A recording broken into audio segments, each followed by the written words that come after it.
पथकाच्या अंमली पदार्थ विरोधी पथक आणि घटक 1 यांच्या पथकानं दिनांक 24 जुलै आणि 27 जुलै रोजी अंमली पदार्थ MDच्या अनुषंगाने कारवाई केली। त्याच्यामध्ये एकूण MD मेफेड्रोन हा अंमली पदार्थ 2 किलो 184 ग्रॅम मिळून आला, ज्याची किंमत 3,97,00,000 रुपये इतकी आहे। अंमली पदार्थ विरोधी पथकाचे पोलीस हवालदार हरीश तावडे यांना गोपनीय माहिती मिळाली होती की इरफान शेख राहणार उलवे तालुका पनवेल जिल्हा रायगड हा ठाण्यामध्ये MD मेफेड्रोन हा अंमली पदार्थ विक्रीसाठी येणार आहे।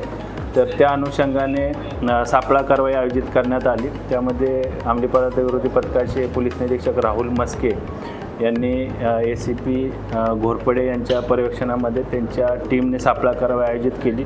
त्याच्यामध्ये इरफान शेख याला ताब्यात घेतले। त्याच्याकडून 1 किलो 522 ग्रॅम MD हा अंमली पदार्थ जप्त करण्यात आला, ज्याची किंमत 3,04,00,000 आहे।